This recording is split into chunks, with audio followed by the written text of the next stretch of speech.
नमस्कार, मैं दिनेश पाठक एक बार फिर लेकर हाजिर हूं आपके सामने इस करंट अफेयर्स से जुड़ी खास श्रृंखला को, जो हम लेकर आते हैं प्रतियोगी परीक्षाओं की तैयारी कर रहे युवाओं के लिए।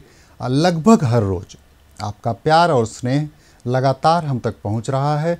यही वजह है कि हम हर दिन कुछ नई जानकारी आपको देने का प्रयास भी कर रहे हैं और उसमें कामयाब भी हैं। आज के बुलेटिन की शुरुआत करेंगे और सबसे पहले हम जानेंगे आज की तारीख से जुड़ी एक महत्वपूर्ण जानकारी। हर वर्ष 20 दिसंबर को अंतर्राष्ट्रीय मानवता एकता दिवस यानी इंटरनेशनल ह्यूमन सॉलिडेरिटी डे के रूप में मनाया जाता है। इस दिवस के लिए संयुक्त राष्ट्र महासभा ने 22 दिसंबर 2005 को एक प्रस्ताव पारित किया था। इसे क्यों मनाया जाता है और इसका उद्देश्य क्या है, यह भी जान लेते हैं। इस दिवस को विविधता में एकता के सम्मान में मनाया जाता है। इस दिवस के द्वारा विभिन्न सरकारों को अंतर्राष्ट्रीय समझौतों का सम्मान करने के लिए स्मरण करवाया जाता है, याद दिलाया जाता है। इस दिवस से एकता के बारे में जागरूकता फैलाने का प्रयास भी होता है। इस दिवस पर सतत विकास लक्ष्यों को प्राप्त करने के लिए एकता को बढ़ावा दिया जाता है। इस दिवस का उद्देश्य निर्धनता उन्मूलन, गरीबी उन्मूलन के लिए नई पहल भी शुरू करना है। अब इसी से जुड़ी एक ऐसी जानकारी जिसे जान लेना किसी भी प्रतियोगी परीक्षा के लिए जरूरी है।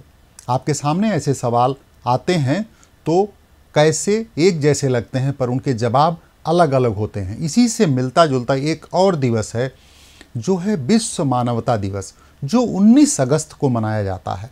अब आप फर्क समझिए, आज जो हम मना रहे हैं ये अंतर्राष्ट्रीय मानव एकता दिवस है यानी इंटरनेशनल ह्यूमन सॉलिडेरिटी डे है, और जो 19 अगस्त को मनाया जाता है वो है विश्व मानवता दिवस।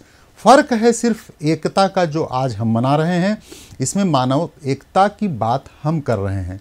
वहीं विश्व मानवता दिवस की भी शुरुआत संयुक्त राष्ट्र महासभा ने की थी। इसके लिए वर्ष 2008 में प्रस्ताव पारित किया गया था। इस प्रस्ताव को स्वीडन ने स्पॉन्सर किया था, प्रायोजित किया था। प्रतियोगी परीक्षाओं के लिए आज हम कुछ ऐसे प्रश्न और उनके जवाब भी लेकर आए हैं जिन्हें जानना आपके लिए बेहद महत्वपूर्ण है। इंटरनेट आधारित प्लेटफॉर्म विहंगम किस क्षेत्र से जुड़ा है? अगर इस तरह का कोई सवाल आपके सामने आता है किसी भी परीक्षा में, तो इसका सही जवाब है खनन। महानदी कोलफील्ड्स लिमिटेड में रिमोटली पायलटेड एयरक्राफ्ट सिस्टम के साथ विहंगम नामक एक इंटरनेट आधारित प्लेटफॉर्म का उद्घाटन हाल ही में किया गया। यह प्रणाली खानों से खनन गतिविधियों के हवाई वीडियो के वास्तविक समय के प्रसारण को सक्षम बनाती है, उसे और ताकतवर बनाती है, जिसे अधिकृत कर्मियों द्वारा, जिसको अथराइज किया जाता है, वो विहंगम पोर्टल के माध्यम से देख सकते हैं, जान सकते हैं, सूचना वहाँ से हासिल कर सकते हैं। दूसरा सवाल पैरालंपिक स्पोर्ट्स अवार्ड में बेस्ट फीमेल डेब्यूट पुरस्कार को लेकर है।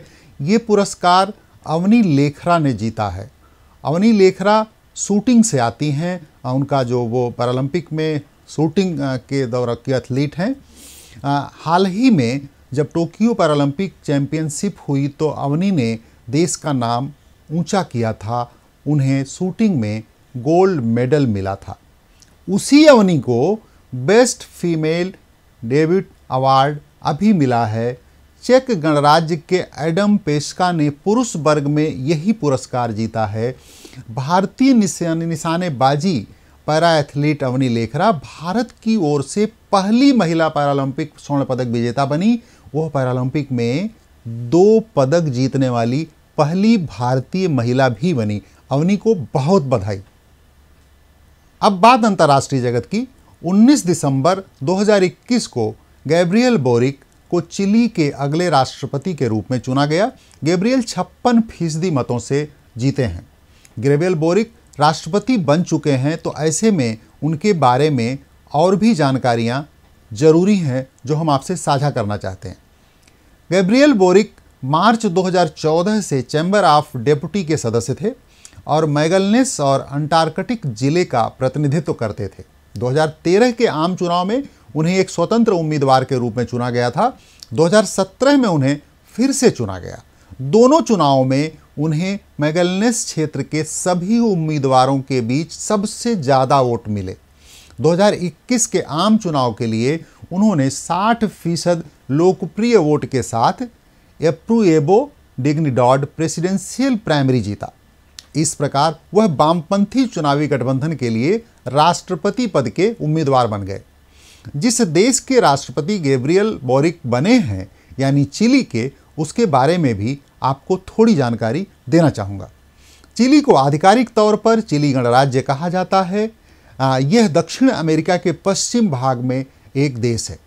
देश एंडीज और प्रशांत महासागर के बीच भूमि की एक लंबी संकरी पट्टी पर स्थित है। यह विश्व का सबसे दक्षिणी देश है।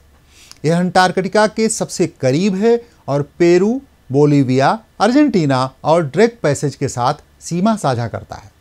सैंटियागो देश की राजधानी होने के साथ साथ सबसे बड़ा शहर भी है। स्पेनिश चिली की राष्ट्रीय भाषा है। आज के इस अंक में मेरे साथ बस इतना ही। आप जुड़े रहिए हमारे साथ और हाँ, अपना प्यार अपने कमेंट्स के जरिए हम तक जरूर पहुंचाते रहें। बहुत बहुत धन्यवाद, आभार, नमस्कार।